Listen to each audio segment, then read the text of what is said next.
Welcome back to Boys on Film. Today we are reviewing the movie Sorry to Bother You.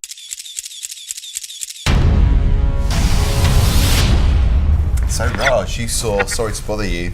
I did. I saw it at South by Southwest. Yeah. It was the first film that I saw in the festival.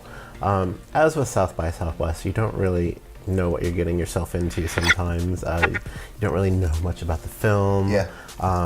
A lot of people sort of judge their criteria of what they're going to go see in a film based off a few things. So it's director, it could be the cast, it could be the people who worked on the film. I always read principal cast. Yeah. I'm like, who's going to be there, and do I like the actor? Will it be interesting? So that could sell it to you. Yeah, absolutely. Just the cast, if it's a strong cast. Absolutely. I've just seen the trailer for the first time. I haven't actually seen this before, and to me, this seems like, well, I think it could be perhaps to comedy what Get Out did to horror.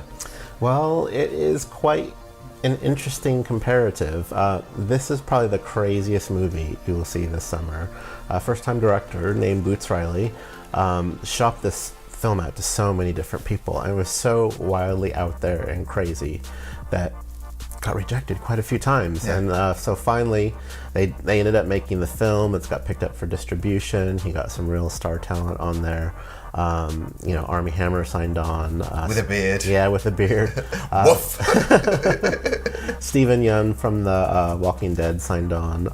It really attracted some really fantastic talent. And I kind of, in my mind, I'm comparing it to like Good Time of 2017 with Robert Pattinson, like crazy, out there, outrageous movie that you weren't quite expecting. Well, this is sort of the same thing for 2018.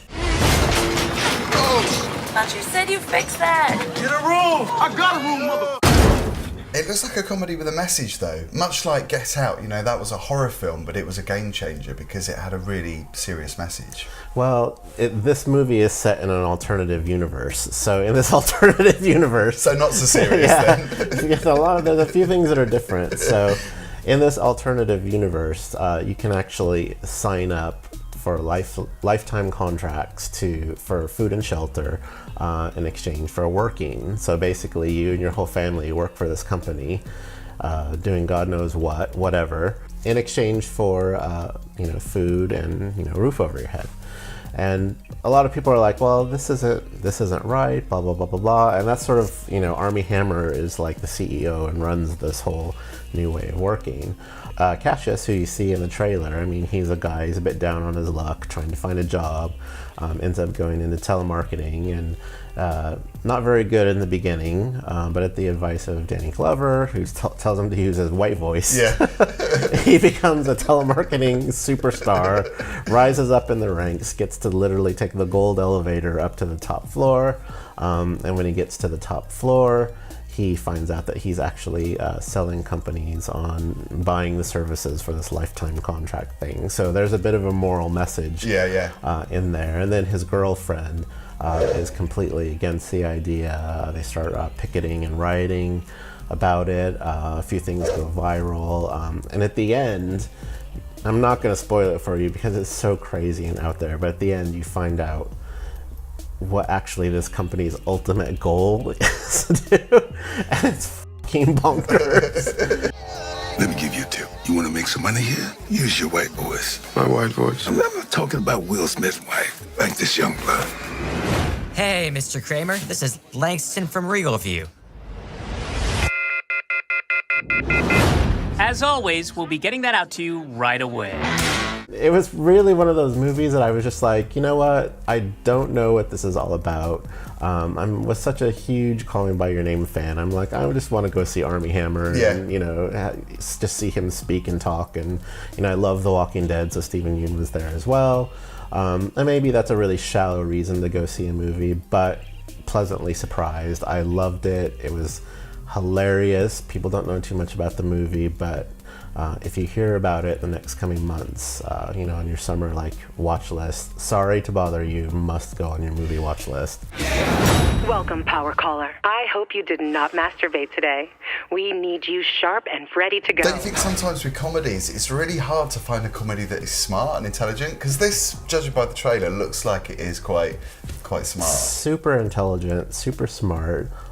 Hugely comedic, kind of goofy. Yeah. Oh, I love that though. Yeah, it's just it's a bunch of things sort of all rolled up into one, but literally it's sort of, the term rolling on the floor laughing is what, is one of the reasons why this movie exists, because I couldn't stop howling throughout the movie. And the audience that you were with, were they howling too? Because that's often a good indication, especially if you see something like South by Southwest. Oh, absolutely. And the thing about South by Southwest is that the audience there, the film audience there, are just super into film. Yeah. And yes, we go and see the movie, but we live for the Q&A afterwards. So literally, you're sitting there watching a movie, and the next row over, you see Armie Hammer watching the movie for the first time as well in the audience, which is just surreal, and yeah, it was such a good theater. It was at the Zach Theater in Austin, and it was just such a great time. And I just really recommend it. If you start seeing the trailer for this, if you start hearing about it, you start hearing the name Boots Riley, just go out and see this movie. It is a romp. And let's face it, we need films like this, feel-good films, in these tough times, because it's pretty miserable in the world at the moment. It is. I will take a feel-good movie any day, any week now.